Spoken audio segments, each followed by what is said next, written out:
Elle aide à donner la vie.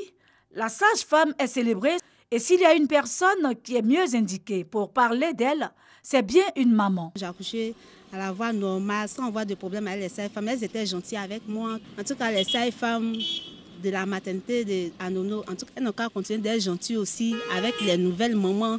Parce qu'il y a d'autres, elles ne sont pas gentilles avec les mamans. Si l'expérience de cette dame est positive, les sages-femmes font souvent l'objet de critiques. Cette journée nous permet de nous remettre en cause par rapport au travail que nous faisons, au travail noble que nous faisons. Et cette journée aussi nous permet de nous mettre en contact avec les nouvelles technologies. La science évolue, donc il faut qu'on évolue avec elle. Selon les derniers chiffres présentés par l'enquête démographique et de santé EDS, l'on a enregistré en 2012 614 décès maternels pour 100 000 naissances vivantes et 38 décès de nouveau-nés pour 1000 naissances vivantes. Une situation qui ne s'est toujours pas améliorée depuis.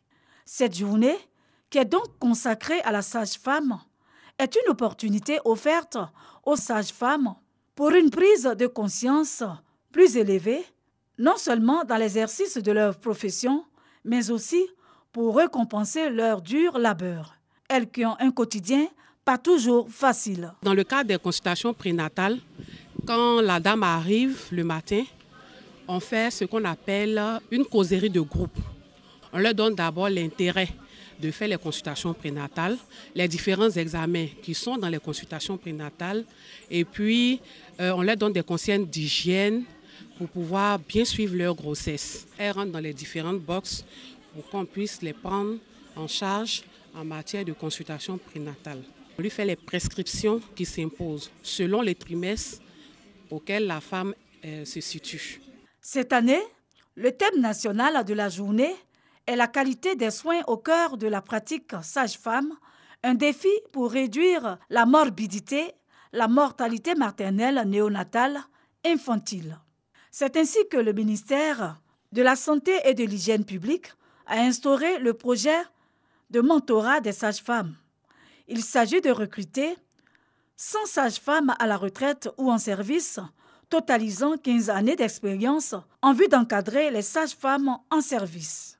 La présidente de l'Association nationale des sages-femmes ivoiriennes appelle la population à la compréhension et les sages-femmes à plus de responsabilités. Nous sommes les amis des femmes. Nous sommes là pour la population. Nous demandons aux femmes de faire venir leurs enfants. Nous demandons aux femmes de fréquenter nos services de santé.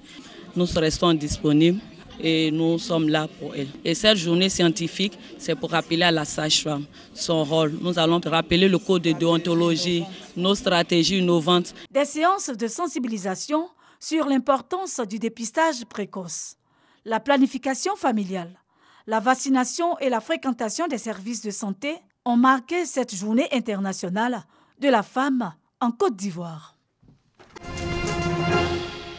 L'information climatique aide les populations à gérer les risques associés à accroître les potentialités d'adaptation à leurs différentes activités, telles que l'agriculture, l'urbanisme, la gestion des ressources en énergie et en eau, le transport, le tourisme ainsi que l'exploitation d'infrastructures.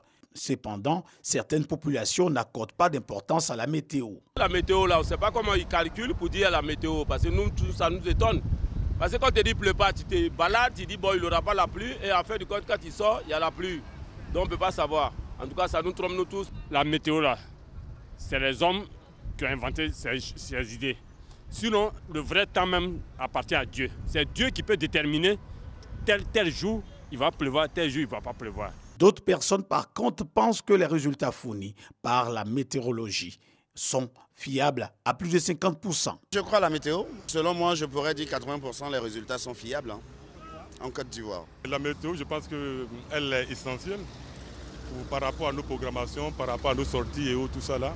Voilà, ça nous permet de nous situer. Voilà, si on doit sortir, si on ne doit pas sortir, voilà. C'est pour permettre aux populations d'être au même niveau d'information que la Sodexam a rencontré la presse pour expliquer le bien fondé des prévisions météorologiques.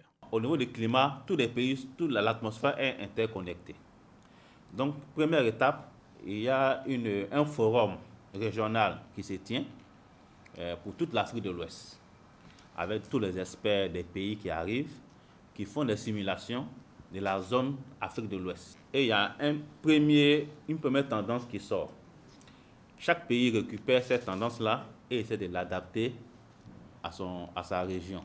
Le cumul pluviométrique change d'une zone à une autre.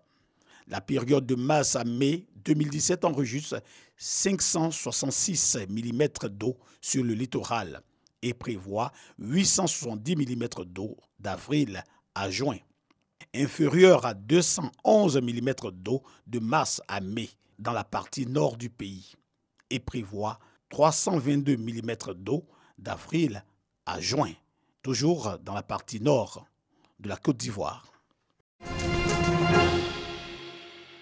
Mai 1992, l'effondrement d'une tribune du stade Armand Césari, la catastrophe de Furiani fait 18 morts et plus de 2000 blessés lors de la finale de la Coupe de France de football 91-92 opposant le Sporting Club Bastia à l'Olympique de Marseille. Elle cause la mort de 18 personnes et blesse 2357 spectateurs. Le match entre le Sporting Club de Bastia et l'Olympique de Marseille est prévu à 20h30.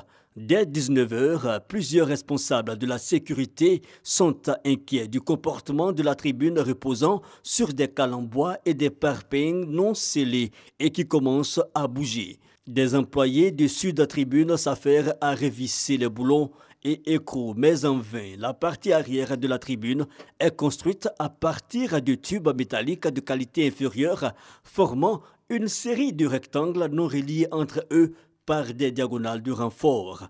Il est 20h20. Alors que les journalistes prennent l'antenne pour la retransmission télévisée, la partie haute de la tribune nord s'effondre. Les spectateurs qui étaient assis en haut font une chute de 15 mètres. Muni d'une caméra amateur, un spectateur filme la catastrophe, malgré lui.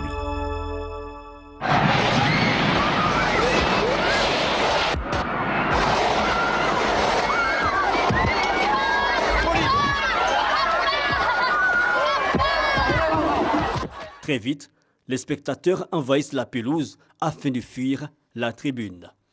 Les secours se mettent en place. Les 2 unités du SAMU prévues pour le match prennent en charge les premiers blessés, mais ils sont vite débordés. À 21h, l'ordre d'évacuation des spectateurs du stade est donné afin de faciliter le travail des secours.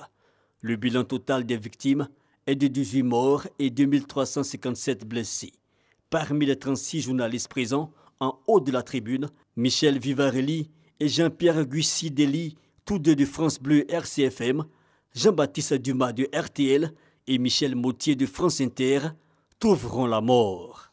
À la suite de la catastrophe, le ministère de la Jeunesse et des Sports a modifié les règles pour l'homologation des enceintes destinées à recevoir des manifestations ouvertes au public. Une loi régit désormais en France les équipements en plein air de plus de 3000 spectateurs ainsi que les équipements couverts de plus de 500 spectateurs. Une pétition a été mise en ligne en novembre 2011 afin que le 5 mai devienne une journée sans football.